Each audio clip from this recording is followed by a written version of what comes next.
I think it could be helpful to talk professional, personal, and maybe also biological development. I don't know how many of your guests squeeze in neuroscience or neurobiology. All of them, actually. You're the only one we thought who might not. So thank God.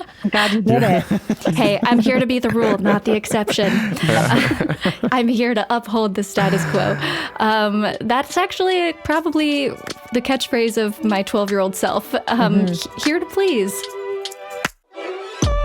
Welcome to Podcrushed. We're your hosts. I'm Penn. I'm Sophie. And I'm Nava. And I think we would have been your middle school besties. Aspiring to be a television star, who's aspiring to be a pop star, who's aspiring to just be a normal gal. Good morning, good evening, and good night. You are now a guest of Podcrushed and our entourage. I am Penn Badgley. My co-hosts Sophie Ansari and Neva Kaplan are alongside me. You know, I think what we should do is we should just get right into Allison's intro because we got into such a far-reaching conversation.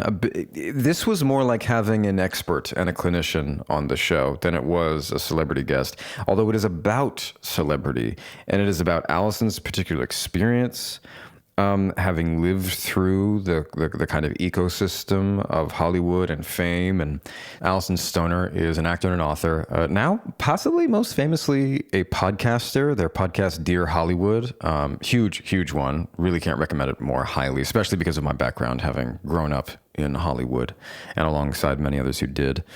They were also in Cheaper by the Dozen. You know, that's a big old iconic one. Many of you might recall Camp Rock. Similarly, Missy Elliott music video for Work It. Eminem's music video for Lose It.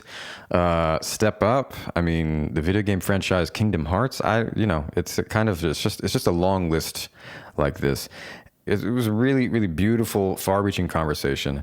And I guess the premise for it, again, their book, where Allison explores everything from family violence and betrayal to eating disorders and religious trauma, not to mention all the Hollywood stuff. So we had a lot to chat about. We loved speaking with them. Do not go anywhere.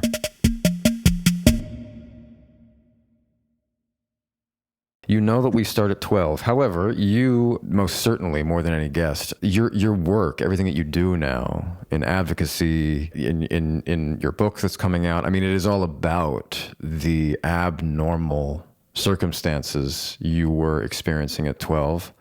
So, and I actually want to share with you that, so as I said, I became a professional actor at 12 and have never stopped.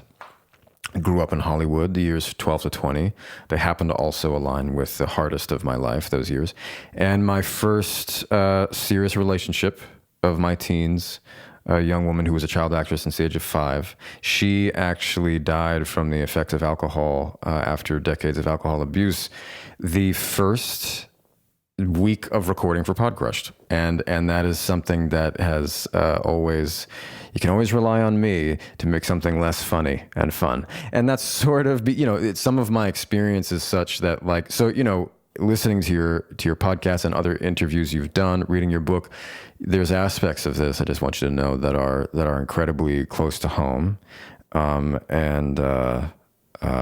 So I think we don't just want to hear we want to hear what daily life is like for you at 12. And forgive me for this is such a long preamble, but I think the gravity of your work and what you're here to sort of discuss it warrants it, you know? So you at 12 is not just you at 12. You at 12 is a whole lot of things, right? Mm-hmm. So give us as much as you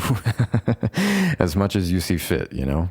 Yes. Well, thank you first for providing that context because that is incredibly helpful for me to orient to the conversation. And I do think I'm the only person in the world who hasn't listened to every episode of Podcrushed. So I think it's probably true. You should tell all the publicists that. Well, when we were putting together the book campaign, every person in my small circle and extended circle said, "Oh, I sure hope you get to go on Podcrushed." Oh, that's wow. Specifically because they offered that you all have this very tender way of discussing formative experiences, but not shying away from things that are serious, that do necessitate some pause and reflection. And so I'm here to meet you exactly in that space. I'm sure there will be a few laughs along the way, but certainly we're going to probably visit the full spectrum. So for those who are unfamiliar, I started performing at 3 years old, working professionally at 6. I am considered a former child actor on Disney and Nickelodeon, etc. And now I'm a mental health practitioner, among many other things. I founded a mental health company. We'll talk about that. And I host a podcast called Dear Hollywood. And most recently, I'm the author of Semi-Well-Adjusted, despite literally everything. And I just have to say, I've been in a cave writing this for 14 years, so it's really nice to make human contact. But also, this process, you know, if you're going to try and string together every detail of your life into 90,000 words and make it cohesive somehow, you not only are reflecting on formative experiences, but there are a lot of decisions to make about how you're going to revisit that memory. Is it through the lens of love? Is it through the lens of fear? Are you going to associate this with something else and choose that pattern? And that's going to be the message of the book. So I've been reflecting a lot on the stories, the cultural myths, the illusions that shape us at every age. And I just have to say, when I was writing 3/4 of the way in to the first draft, I uncovered entirely new, different, contradictory information about my childhood that I had never known. So it's an interesting time to be. The book is called Semi-Well-Adjusted for a reason. Yeah. So taking us back to 12 years old, professionally at 12, let's see, I had been working on Cheaper by the Dozen. I think I might have been just about to start Phineas and Ferb for Disney. I had been dancing in Missy Elliott music videos and with Eminem and Outkast and Will Smith as 9-year-olds and 10-year-olds do. Yeah. And then personally, so I come from a home that was pretty unstable. Addiction and abuse were prevalent. And actually at 12, I'm realizing that's the age where I was right on the cusp. Wow. I was right on the cusp of converting my life to the evangelical church, and also on the cusp of falling into, an eating disorder that would rock my world for many years. And both of those were attempts to counter this sense of chaos that I was experiencing in the industry, upholding 80-hour work weeks and having companies own your name and likeness and being the president of an S corporation, but you have no idea how any of this works, while having the tumultuous experiences at home, and then everything happening in a 12-year-old's body. Everything's changing. I was a late bloomer, but, it doesn't mean outwardly, but inwardly, you're dealing with all the big feelings. So I would say it was a very specific year that was about to catalyze it's all in the book, too. You see it just becomes more and more complicated and dense. And I know I'm not the only person who felt that way as a young one. So that's Allison. And Allison at 12, high achiever, obsessive, perfectionist. There was one other child actor who I deeply admired because she graduated high school at 14 and college at 18. And I said, well, if Miss Kay Panabaker can do that, shout out to Kay, then I must be able to do that and then some. And I'm sure, Penn, you and I probably have the weirdest educational history. We can compare notes. I was in 8 schools before 8th grade, public, private, charter, options for youth, independent study. Options. Wow. I forgot about options for youth. You can't forget about options. I was going to say, I think I'm always learning a new part of Penn's educational history. Like he'll mention something to a guest and say like, oh yeah, well, when I was in high school, I thought you didn't go to high school. He's like, well, there were 10 days where, I did. Yes. It's true. I know. I was in, I didn't get to go to high school, but I did play a mild trick. It was a little bit of a fib, but in an attempt to have some semblance of normalcy before going into high school. I'm, a lifelong athlete, grew up in a family that plays every sport under the sun. And I convinced the coach of the basketball team at this new high school that I was going to be attending. Therefore, I could join the summer league. So I got to play varsity basketball in the summer league going into freshman year. And then I had to tell coach that I had to go make a movie. And he wasn't going to lose sleep. I was one of the shortest people on the team. So. Allison, there's obviously so many places where we could jump in, but I read your book and there's so much in it, but for some reason, and there's things that are more traumatic than what I'm about to describe, but there's one moment that I was just like, it was like so much depressed I had to put the book down, which is like, you're 9 years old, you've just turned 9. I think you end the chapter before this by saying like, I had just turned 9, but my childhood was over.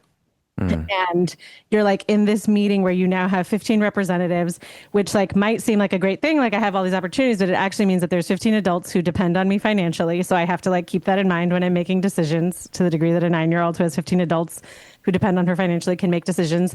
And they're having a conversation about whether or not Disney is good for you. And they're like projecting out until you're 18 years old. And like the nuances in that conversation and the way that you have no voice in that conversation and the way that they're like planning you to have like an edgy moment if you do go, it's just the whole thing. And you're 9 years old. And it was just such a crazy thing to think about, like all the other child actors who also are in rooms and that's still maybe happening. There was just so much. And I don't have a question there, but that moment stood out to me. So I guess let's go back even before 12, like take us to 9-year-old Allison. Wow. Whoo-wee. Well, careful. It's going to get messier and messier the longer we go. So 9 years old, I remember being in that room actually with my agent, and I had such admiration for her. And I, saw the adults around me as respectable authority figures until proven otherwise. I didn't even know that you could question an adult's behavior, right? And at 9, if we're talking about identity formation, if you roll it back to 6 even, you're not really differentiating your experience of fantasy or reality. So that applies to 6-year-olds, playing make-believe with friends. It also means on set when you're auditioning and you're pretending to enact all kinds of material, whether intense or happy, or somewhere between. It's hard. There are blurred lines in that experience psychologically. Further, around 6 to 9, your sense of identity is still largely subsumed in your caregiver or the adult who's around you, maybe the most often. And so what I, looking back now, notice is that the industry itself and all of the adults who were a part of it kind of took on an authority figure influence for me. And so it wasn't just my mother weighing in on what to do. Suddenly, it was a room full of people, like you said, making these decisions. Now, obviously, it's very different because the child is being commodified. I have no idea what that means at that age. I'm simply thinking this is about, quote unquote, having fun and pursuing your passions. Mind you, it's going to take 20 years before I realize I never voiced that I wanted to do this. And when I pictured myself as a child, I was like, ooh, let's be Bill Nye the Science Guy. Like, let's be in a lab coat, researching behind the scenes. I mean, in the short time we've been together, you can probably tell I would rather be reading a book than being the next Hannah Montana. And yet, as a young person, when your survival needs are met by staying obedient and compliant with the adults around you, you kind of roll with a lot of things. I didn't even know the word consent or bodily autonomy, I think, until my early 20s, which is so sad. But anyway, so 6 to 9, you've got, this is your first map of the world, right? And I think maybe what's a little complicated for people to think about in terms of the child actor's experience is typically they're reflecting on this with an adult vantage point, and they can compare and contrast between what is considered quote unquote normal, acceptable, appropriate, and what might be in the, risky territory. For the child, we, at that age, don't have anything to compare it to. This is our only map. So whatever happens now is what is our norm. And we will likely, all of us, and whatever patterns we experience, have an inkling to repeat that pattern for better and worse until we start to challenge it, examine it, hopefully heal if necessary. So 9 to 12 and, all around this time, for a child star, child actor, it's so bizarre. We have this expiration date. If we don't break through, I feel also when I'm speaking, I'm like, Penn, you probably have such great input on what your experience of this was like, or if you felt any of this. But there's this pressure to make sure you break through to the next level so that you can be taken seriously as an adult. I feel that way at 38. Yes, right. I mean, exactly.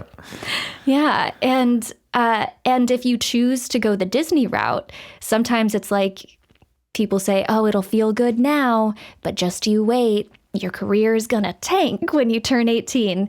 And yet, it's a mix of decisions, and none of them center the child's well-being and development. It is all about commercial profit, strategic marketing, brand persona. And I, as a child, of course, did not know that those motivators were driving the adults who I thought were just people who loved me and believed in me. Mm-hmm. Some might say that the first step to writing a memoir is to be honest with yourself, but that's already a chess game, because you might crave to uncover the truth or even claim to know it, yet not realize how many masks you wear. Totally, biases and fears and defense mechanisms that block or discolor what you think is clarity. So it usually takes some poking and prodding. And then the next step is to make it all make sense, which rarely is your life path a singular, straight shot from A to B. And so the mind is this patchwork of contradictions and shifting meanings. And then your body has its own memory of what happened. And it's like, hey, are you going to factor me in? Especially, I'm a somatic practitioner, so probably the time to do so. If not now, then when?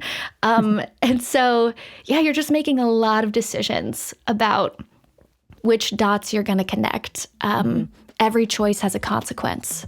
So I wish this process on no one, and yet I kind of wish it for everyone.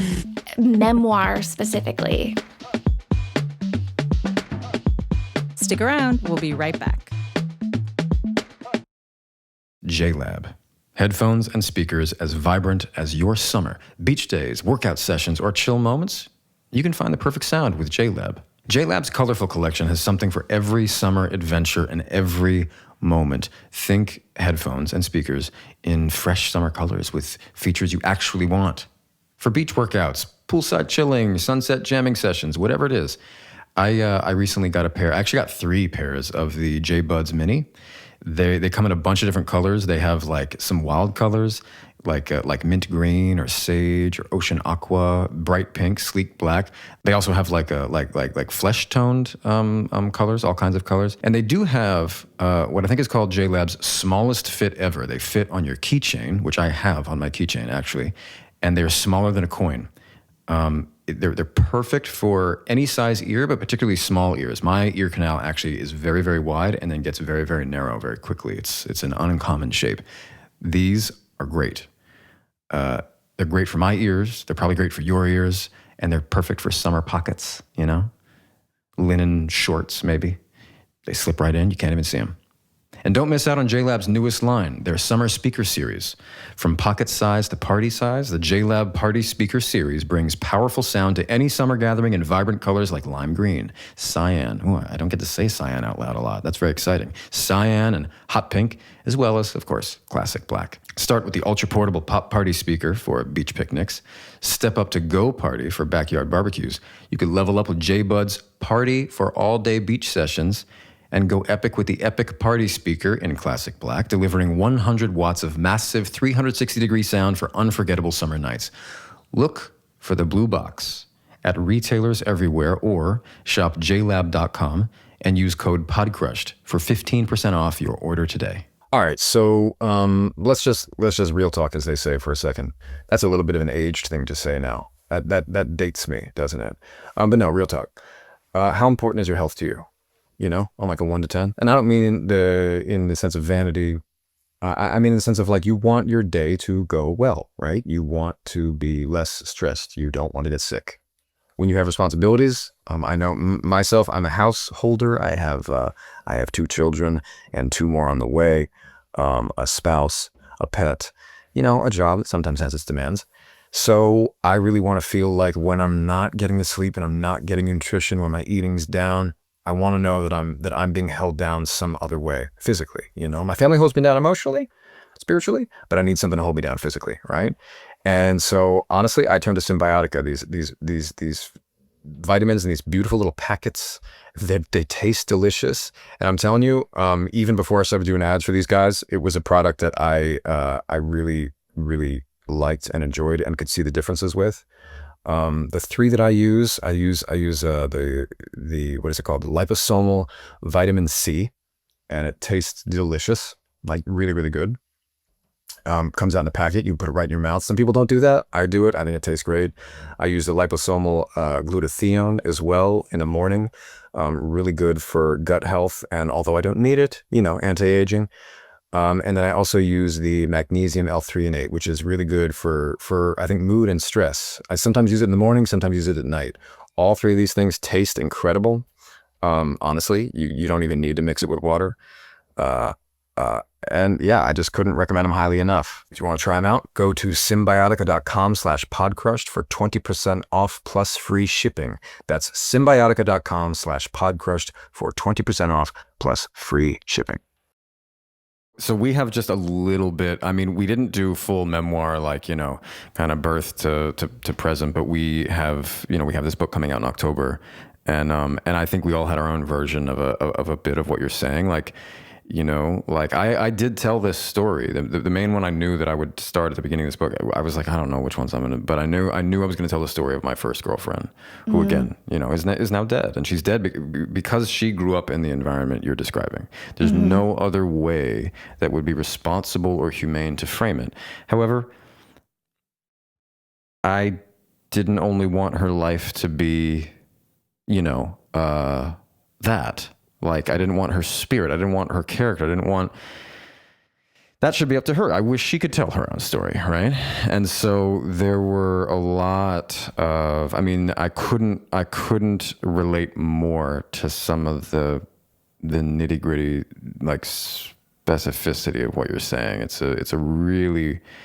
It was so intense and thorough that by the time we finished, I started the press run for my show, You, that just ended. And that's, you know, and I was asked a question about being a child actor that had to do with like body dysmorphia, something I'd said years ago. And I was like, I have no idea how to answer that question anymore. I have just put it all in this, and I wasn't there to talk about the book. I wasn't, you know, I was just like, forgive me, I'm sorry. You know, just kind of like blubbering because at this point I didn't even know how to frame anything anymore. Well, you bring up such an important aspect of being in the public eye, which is there is a camera recording this conversation right now. Yeah. And while we want to experience vulnerability with each other or honesty, human connection, transparency, etc., we do know that at any moment someone can take this soundbite or say something and catch you off guard, or if you're not showing up fully resourced to that interview because, God forbid, you were like taking care of the kids and then rushing and then da-da-da-da-da, that the world watching and consuming you for entertainment may just nitpick every detail of what you said, how you said it, when obviously you're a whole human being. And so after, I think, going through the process of writing in such detail, sometimes, gruesome process, I find that I feel ironically more protective of what I'm sharing, even though y'all can read everything in this book. I mean, I'm like spilling the most sacred aspects. Well, not all. I decided to keep a few for myself, but it felt important because of the purpose of the book, the mission to say, hey, this pipeline for young performers is measurable with data. It is preventable, and we actually all play a role in it. And so I realized, okay, I'm going to have to offer pieces of myself, but to do it in such quick exchanges is like so hard. I'm like, oh, how long do y'all have? Can we sit down for coffee? And can it be, I find now that I'm craving more of a fair exchange as That's it. So I'm sorry to interject, but please, that's go. what I felt, because what I was sitting down, and actually, God bless the interviewer ended up writing a really, I think, kind of lovely balance. But I remember that was the first interview I was in, and I knew nothing about her, and we're like jumping into body dysmorphia, and I'm like, what the, okay. I wasn't even sure what her name was, right? Because it's like I had been taking care of the kids right a moment before, and it's her job. It's nothing, but there is such an imbalance in the exchange, and so there's we live in an age of I think the disintegration of celebrity, basically, and for many reasons that's a great thing probably, but the way that it happens, it just feels really violent, I think, for everybody. So actually, why don't we let's just go right into, let's just explicitly talk about this toddler to train wreck pipeline that you described. You talk about the data, so please just give us a framing of that work right now, and I think also specifically for our listeners, what it means about our culture, with some of the reflections it has, the broad takeaways, Dear Hollywood, the podcast, and Semi Well Adjusted are an expression of what I call the toddler to train wreck pipeline, or they're unpacking the toddler to train wreck pipeline, which is this systemized downward spiral that we see, the repeated horror stories of child performers. I think almost everyone at some point has at least seen an article that said, 20 tragic ways these child stars passed away. And you see psychiatric hospitalizations, decimated fortunes, sexual trauma, incarceration, and sometimes suicide that define the lives and deaths of child performers. But no one, and I think I know why, because this has been a very profitable machine for over a century. You can think even Shirley Temple was experiencing some of this abuse and exploitation, but the audience really didn't pay much attention to that. We just rooted for her to be the precocious, exceptional image of optimism and innocence for the country, because that's what we wanted from her. Anyways, I digress. But very few people have deeply examined why this happens and how it unfolds. And we haven't really created a game plan to assess and approach it differently. And so child stardom is this unique cultural phenomenon that is, in my opinion, often poorly represented to the general public. Usually what the general public sees are articles of quote unquote rich, entitled, young artists who are behaving recklessly. and there is reckless behavior involved often, yes. But in reality, there's an entire ecosystem exploiting children and hiding the harm, and then portraying this lifestyle of fame. And it's this facade. But behind the scenes, all these detrimental and potentially abusive things are happening. And they're also working a lot. They're like working a lot, and they're often quite disciplined. Yes. And so when you start to see, and thank you for adding that, because yes, these kids are working actually more than one job, more than two jobs, more than three jobs. If it's in the book too, just looking at a day, I'm like, how did I ever, why did I ever, and who allowed this? But when a young person starts showing signs of illness or misbehavior, our tendency is to view it as their individual isolated problem. But if these exact same stories keep happening, then there might be something else here, right? So I started researching across child development and media culture and the industry ecosystem, and then, overlaying that with my lived experience and also my training now in the mental health field. And actually, can you clarify? You do have some certifications. If you want to name those, it's just interesting that you had. You are coming back with like authorities here or expertise, right? I'm a student forever learning, and yes, I do have. There will be 7 certifications.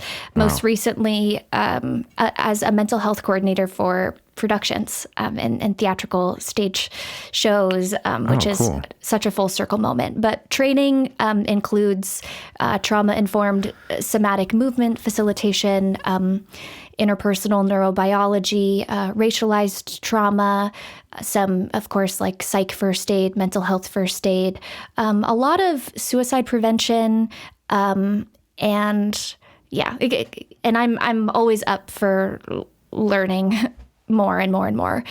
So that's, some of the theoretical frameworks that I'm approaching this conversation with or through. I came across some really startling research.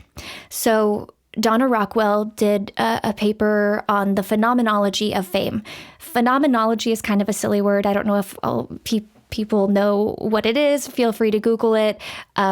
You could say it's our attempt to philosophically / objectively measure our subjective experience, meaning you and I are in the same room at the same event, but our inner experience is going to create a different overall perception of what's happening, of who we are, of da-da-da-da.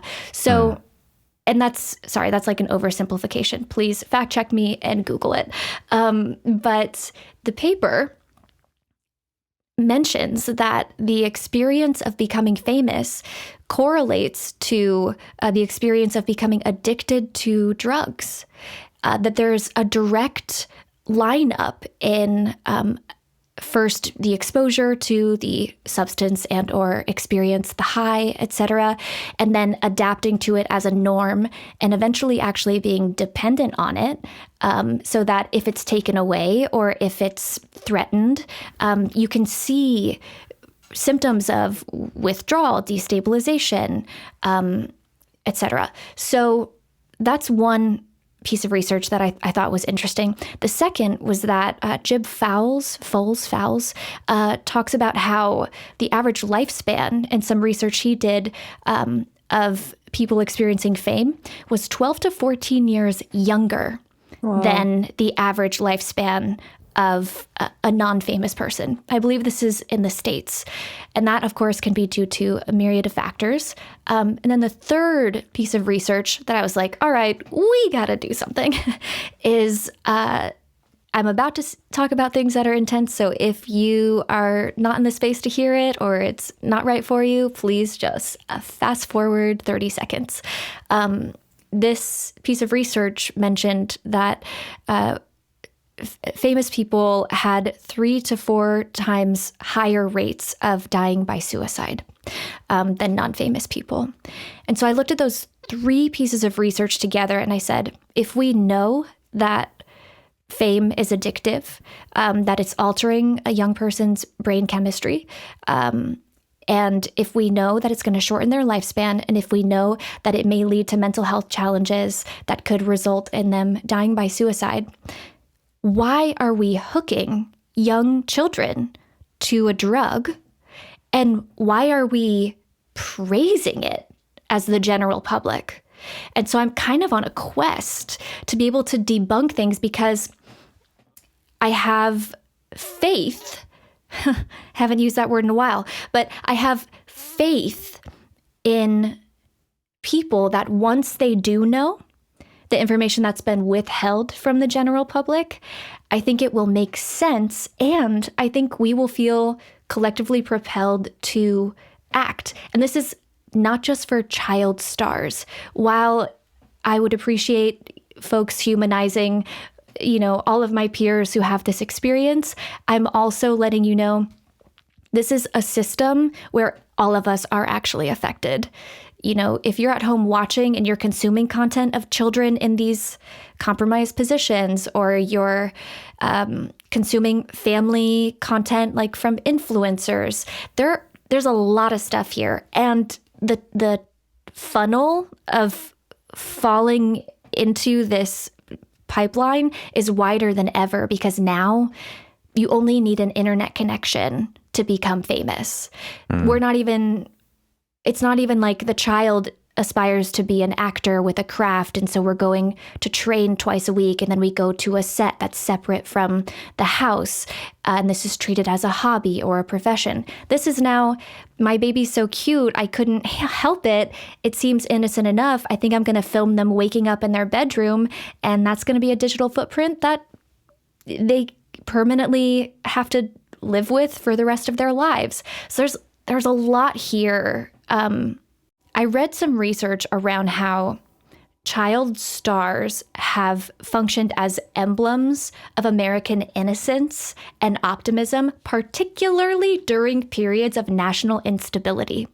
So if you think about this, Shirley Temple existed during the Great Depression, and they often represent an idealized version of childhood that aligns with whatever the dominant cultural values are. So, exceptionalism, the rugged, make it seem like it was just you and no one else helped you, the individualism, the status, the wealth, you're the picture perfect example of capitalism. You won capitalism, allegedly. From the outside, it looks that way. Trust me, most of us. It's not what you think. But then we've got this, quote unquote, rags to riches myth in our culture.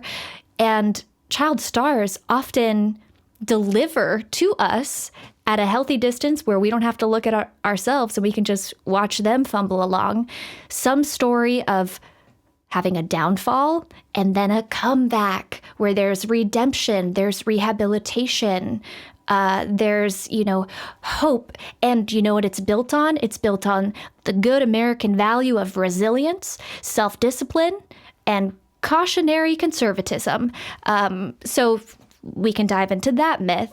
Then you've got, of course, this other myth of where we, in some ways, we're impressed by precocious children, and we kind of accelerate their ramp into adulthood. We parentify them and we encourage them to act like adults. And the child star is like peak parentified child. Like I said, I was the president of an S corporation, I think at 13 years old. Ask me what an S corp is, I still can't really tell you. So there are a lot of different myths, and it's not just child stardom, but I do think it's a fascinating microcosm of the broader culture. Did any of that resonate? Yes. No, it does. Of course it does. I actually think, let's jump into the microcosm for a second, because I think what we don't, in this, we don't want to deny you your intimate personhood, So amidst all this, you still were 12, right?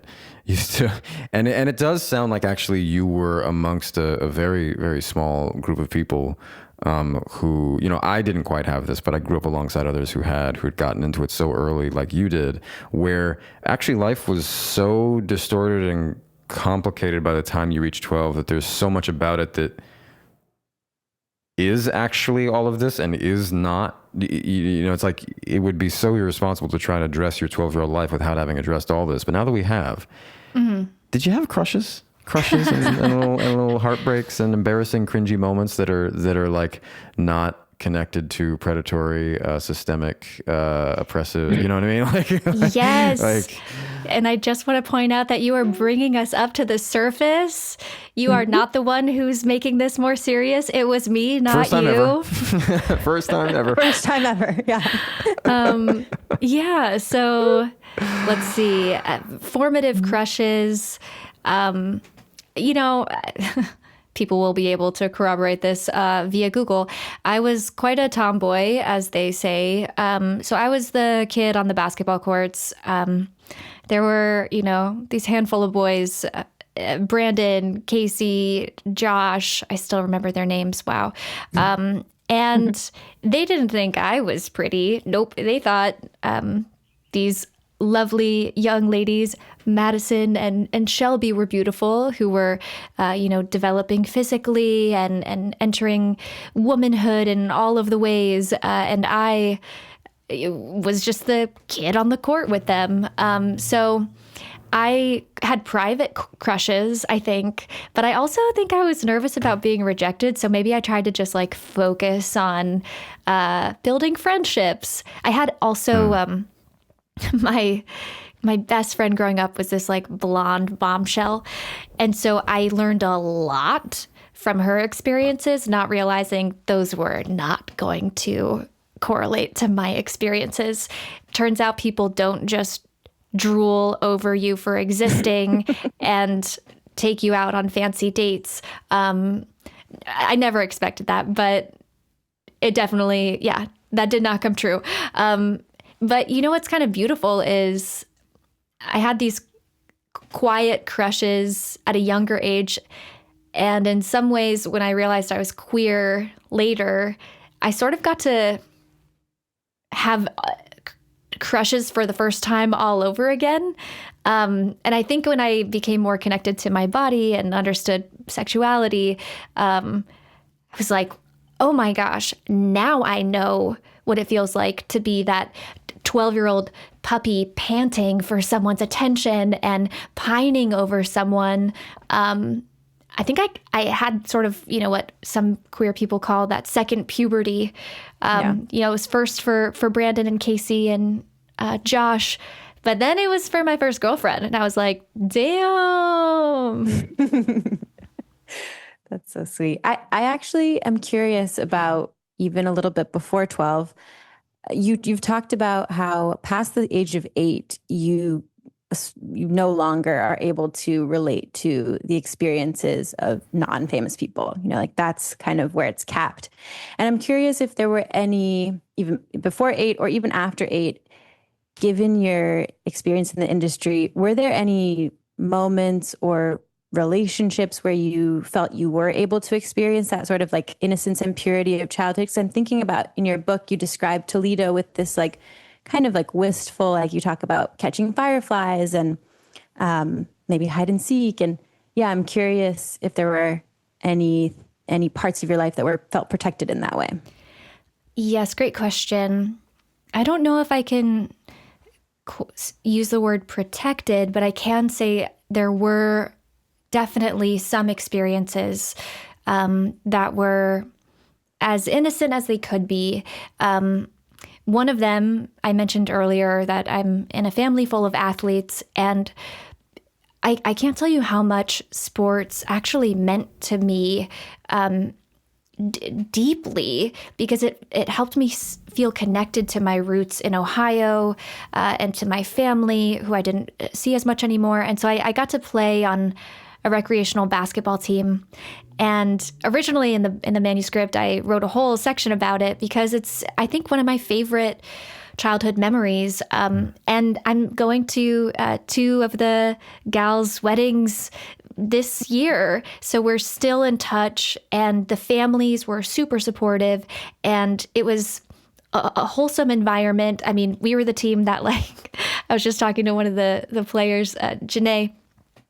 She was like, we were a strong fourth place team every time at the tournament.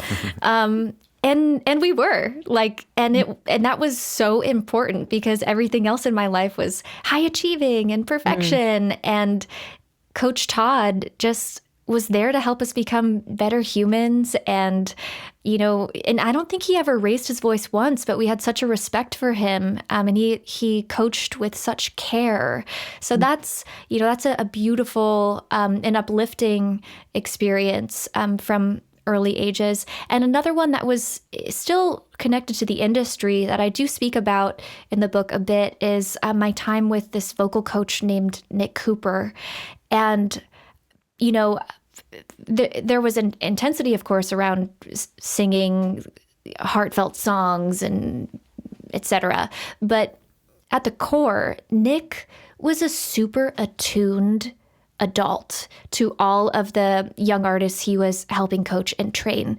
And that attunement, that felt presence where it was like his body is fully grounded, facing me, asking and wanting to know, ready to listen, and not just to listen to dismiss later, but to actually enfold whatever he heard into the lesson for the day. Wow, it was such a gift. And I think that's where I fell in love with music in a way that I would be able to maintain even when I stopped making music professionally. Like he planted the seed of the power of music just for music's sake, as a universal language of human connection, as storytelling for expression. And so, I think sports and music, in some ways, I wish if I got to ever do it all over again, I would have loved to see what an athletic career might have looked like. Even if that just meant like coaching locally, like doesn't have to be fancy. In fact, don't sign me up for anything fancy ever again. Allison, I'm curious, and I ask this question with a little trepidation because I don't want to do the thing that we're saying is harmful, which is to like glamorize an experience that maybe at least from a perspective shouldn't have happened. But I would imagine that a lot of people, when they think of your name and have recognition, would think of like Missy Elliott's Work It and would think of Camp Rock. I don't know if that's fair to say.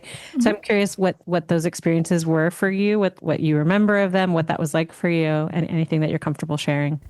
Yeah, I think it's important to recognize that I am by no means claiming that every moment was difficult or negative. That is not true in my experience.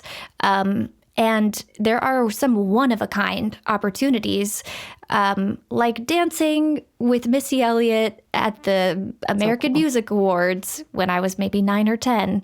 And I think I sat next to Timbaland in the audience, and I think I was on stage after Snoop Dogg announced Missy winning, and the director like held me up to the audience. I think I mentioned this in the book, like Baby Simba, and there's no world where I'm going to tell you that wasn't an incredible moment. And Missy herself was and has continued to be so kind, so genuine. It's not like we hang out the way I think some people thought back in the day. I was like, her niece or something. But she was wonderful to work with. And the choreographer, Hi-Hat, like I just saw Hi-Hat not that long ago. And it's amazing to know your body will tell the truth sometimes before your mind catches up. And anytime I see anyone from Missy's network or team, my body lights up, and it's a hell yes. It's a great to see you. It's this feels safe. This feels good. So want to give her those flowers. Camp Rock. So this is where it gets more complicated because there were a lot of beautiful aspects of being able to, do something you enjoyed, singing, dancing, acting. But as I mentioned at top of the interview, I was trying to cope with how volatile these highs and lows were. Even if something is positive, sometimes it's still overwhelming. And if you don't know how to come down from it, you find yourself, just feeling less stable, less balanced. And I didn't have any tools at that point, and no one gave us any kind of resources. I've designed those now. We could talk about that later. But I was feeling that sense of chaos in my body, professionally, and in my home with my caregivers and family members struggling in their own ways. So it felt like Camp Rock was a bit of a tornado. And if I could pinpoint a positive moment from it, there was an assistant choreographer. Her name is Galen Hooks. She's gone on to be so wildly successful, and she deserves every good thing in life. She and I did something as simple as create a handshake. And in a world where you're on a set and it's, every day is measured by how expensive it is, so don't mess up because time is money. And you're also around peers who just moments ago were actually your competition in the audition process. It can be hard to build genuine bonds. And this moment with Galen of just being like, I made up a fun handshake. It was age appropriate and it was like lovely. So, there's fondness to be mined in the memory. And then, on the not on the flip side, but just muddying that pure water a little. This is also when my body image issues are starting to escalate because I'm about to be, quote unquote, an official Disney Channel movie star, a DCOM star, and millions of kids are going to, quote unquote, potentially look up to me. So now I have to be a role model. So I can't really make mistakes, but I don't know how to do anything yet. So my way of coping was, how can I study everything and get ahead of making the mistake? How can I accelerate my maturation process? And that was, of course, me just trying to be safe ultimately from scrutiny and from doing something ridiculous. But in so doing, I do think that I was not like some of the other kids on the set who would just go out and party. I will never know what that's like. I have never been the quote unquote cool kid in that way. I was somewhere in existential ennui, really since the womb, to be honest. I feel you. For sure. Yes, I'm like, Penn, I feel like we have some resonance potentially. Yeah. Don't go anywhere. We'll be right back. I was actually just wondering, do you know your birth story in terms of, the reason I ask, first of all, my wife is a doula, and so there's a lot there. But I happen to have had this experience where I was born premature and for the first year of my life was constantly flatlining, so I had to be resuscitated multiple times a day. And part of it is a narrative, part of it I think has some real kind of, as you say, somatic, just kind of nervous system, just bodily truth to it, and spiritual truth to it. It's I feel as though I've always kind of had one foot in, one foot out, and I'm like, well, yeah, okay, all right, sure, let's do it. Let's get on with it, but I'm gonna die at some point, right? Interesting. And I'm just curious because you did take it to you said since the womb, and I'm curious if you know anything about the circumstances of your birth. Ooh, I do, and I didn't understand it until I uncovered those memories while I was writing the book. That I was not a baby that was planned. I was a bit of an oops. And this notion of feeling perhaps like I was a mistake, I think makes a lot of sense. as to why I then became the kid who was like, well, I'm going to make every day count then. I'm going to be the best mistake ever. I'm going to make sure you know that even though it was originally a mistake, I'm going to course correct. Yeah, Let me show you it. that, I'm worthy or valuable or whatever. So that's, of course, like the psychological aspect. Something that you named, I won't go into detail on this, but if anyone feels like looking up neurosequential modeling from Dr. Bruce Perry, or reading Dr. Bruce Perry's book, What Happened to You, that I think he co-authored with Oprah, it talks about how in certain, let's say, traumatic experiences or, at developmental milestones, if the brain doesn't develop in a particular order and way and time period, etc., sometimes we actually have to go back to the simplest skills and capacities and cultivate those before we can move on to the more complex functioning. And so for some people, the healing process, if you show up in therapy and you're like, okay, this happened to me when I was a baby, but now I'm going to try to jump into, let's say, cognitive behavioral therapy, we might actually benefit more from different modalities that would help create connections in the brain that might not have, been made had you not been in, a certain environment or with certain attachment figures or etc.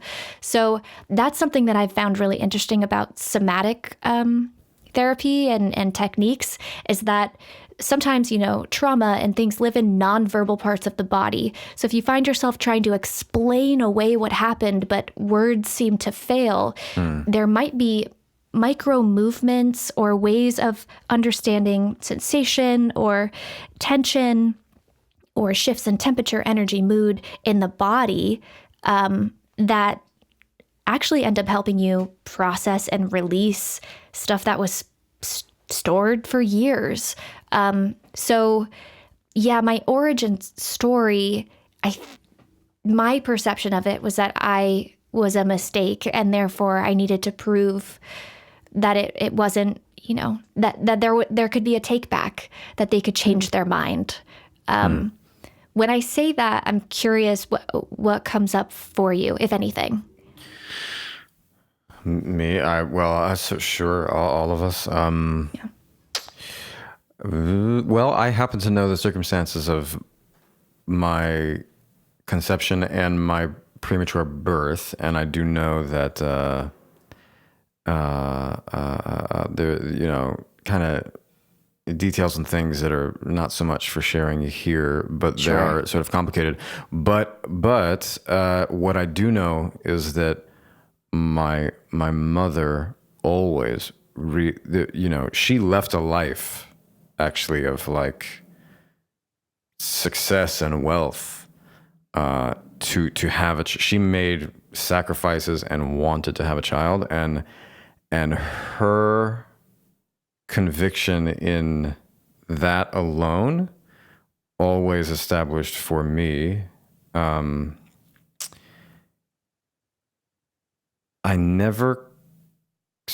there's always been some core of like self-worth or confidence or belief that it's meant to be, like, despite all the extreme challenges that come for anybody, there's always been that. And I do, and so I'm sure, I know this exists for everybody else.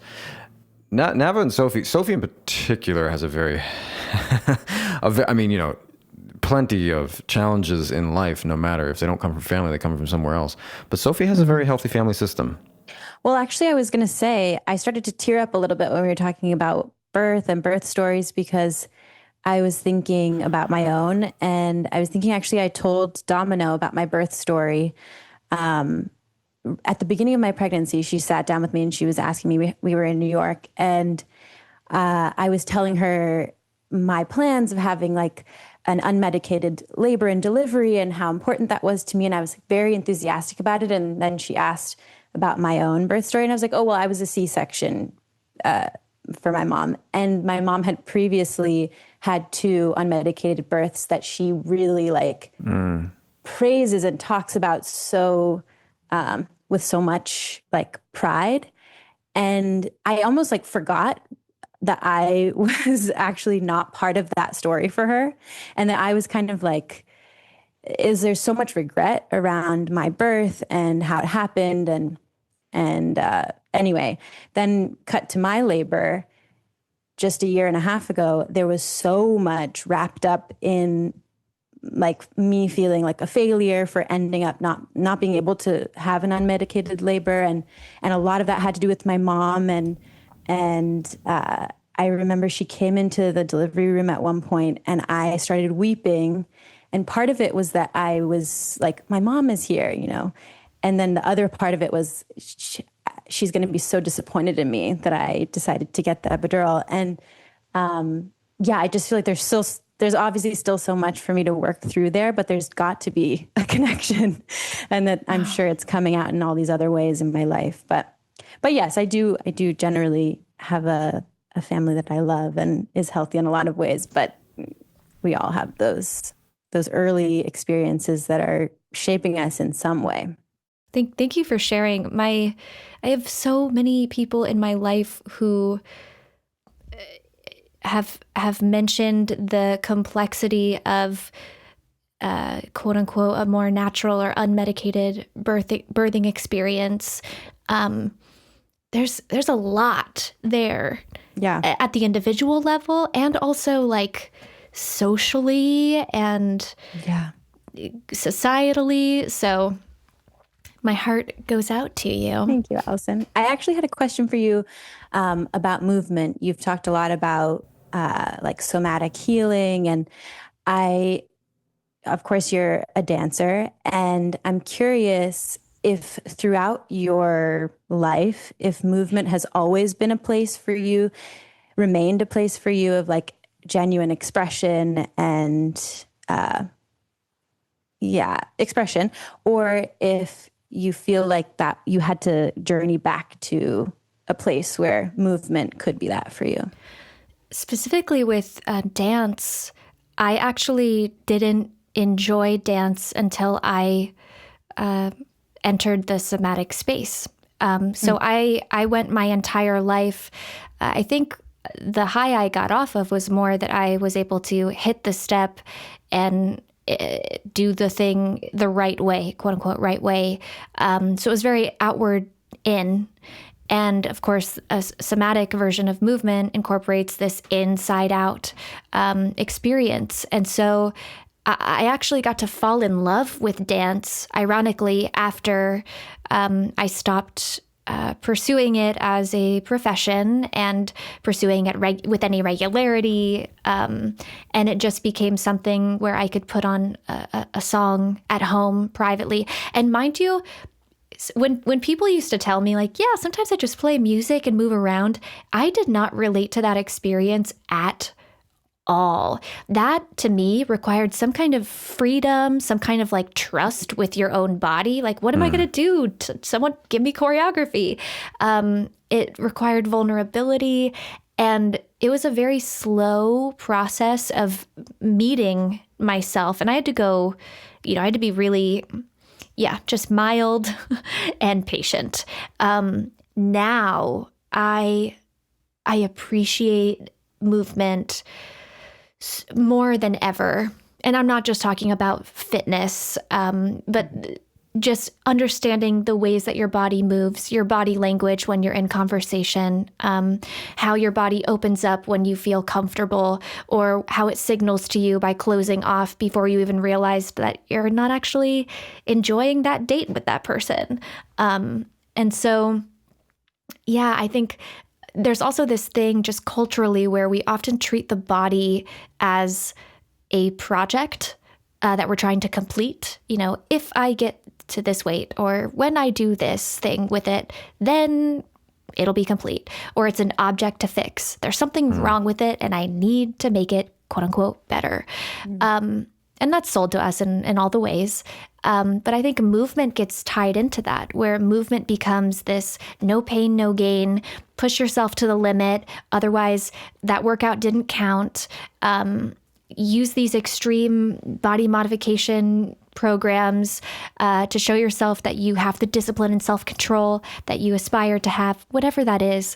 When in reality, wow, like movement just as a gateway back to reconnecting with yourself, and to be able to check in with what it feels like to be your human self it's so much more profound and rich and inviting than those narrow depictions of it. So I actually think my relationship to movement is becoming increasingly expansive. And especially when it's tied to healing, opportunities to heal. And as a somatic practitioner, I teach 6-year-olds, 65-year-olds, 96-year-olds. And there's, it's just so special when you can create a room, environment, co-create together, the pressure's off.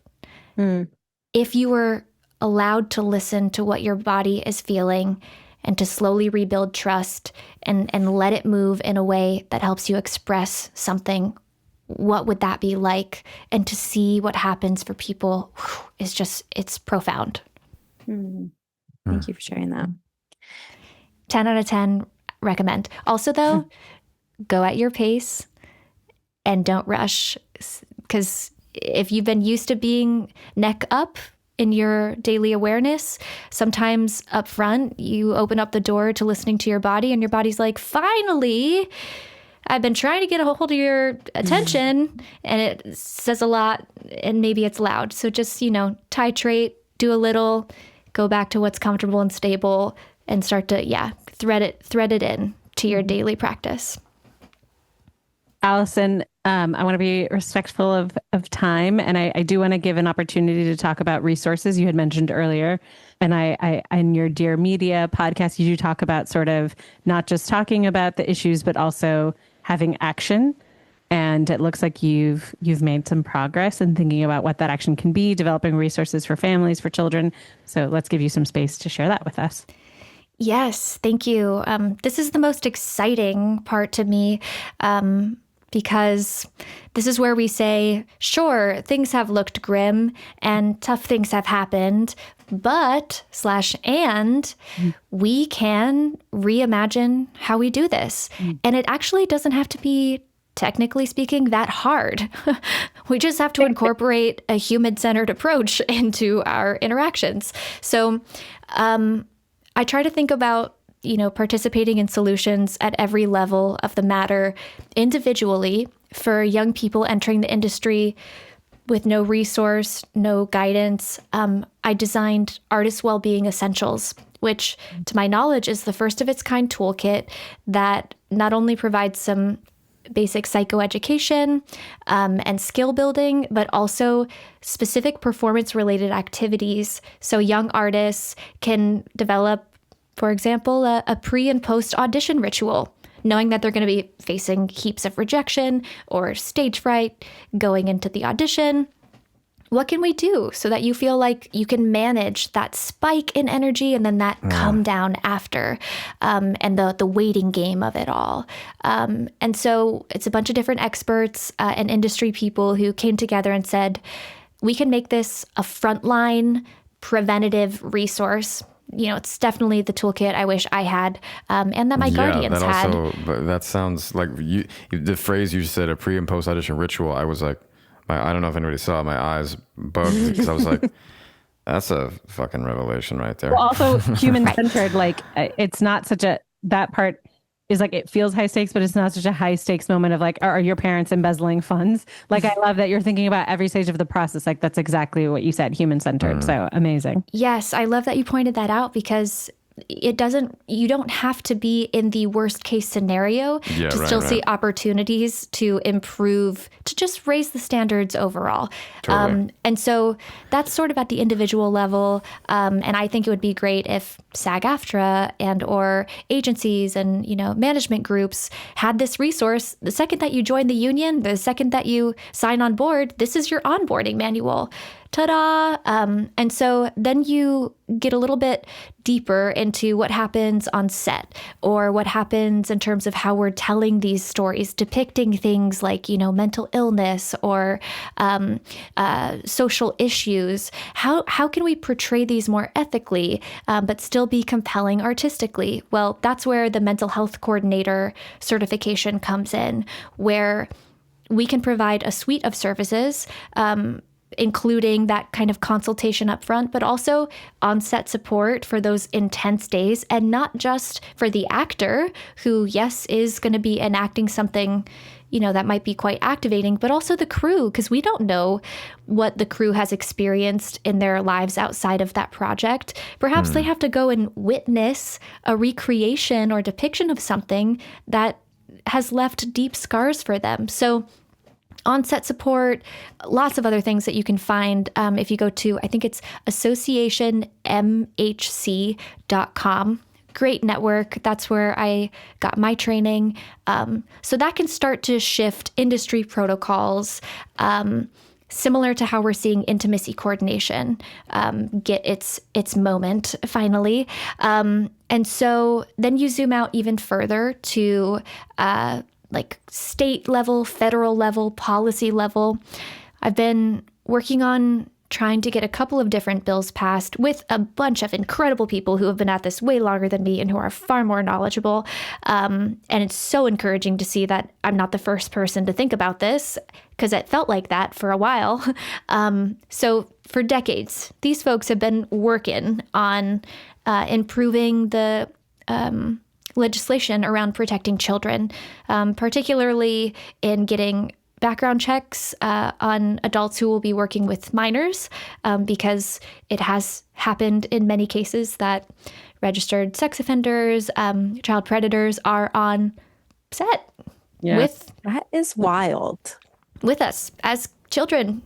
And of course, we don't know this, but there's also legislation to protect children who are now in the influencer space or in their parents' vlogs, because that's a whole different can of worms.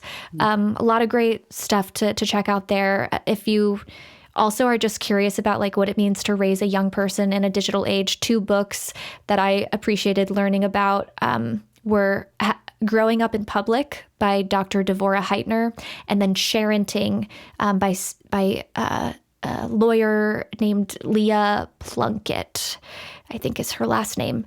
10 out of 10 recommend.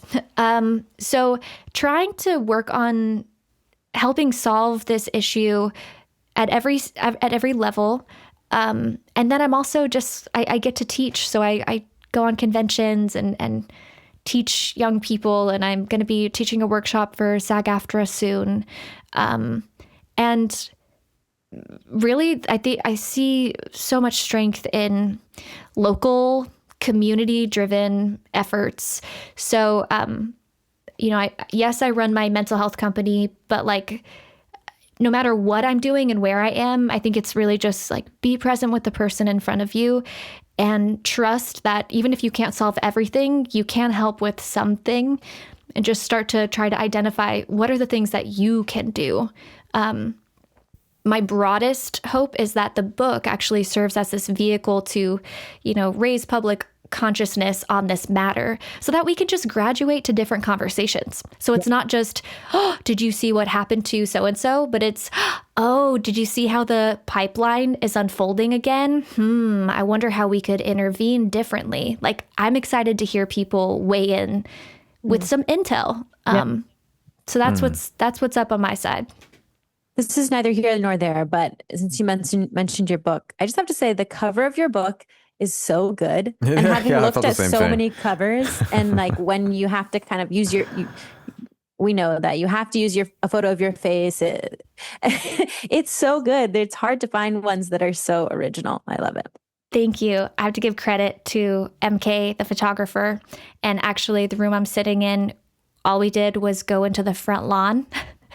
And she's an incredible photographer. MK Sadler, go follow her. Hey. So that's the sky behind you in that picture. It's the sky, yes. Wow. Amazing. And she just shot upwards on the front lawn. Actually, we did a whole other shoot, and we were like, it's not quite it. And she said, if you're willing, like, let's try a couple other things. And she brought this idea, and I was like, yeah, that's it. Because it's kind of a spoof of the typical memoir photo that's like, bold, brilliant, composed, elegant. And I'm like, no, actually, I'm semi well-adjusted. Yeah, and great. I just landed on my face.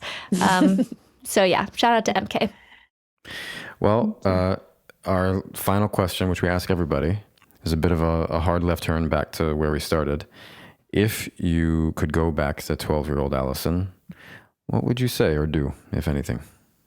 Ooh, wow. I think I would want to encourage myself. Actually, no. I would just want to listen.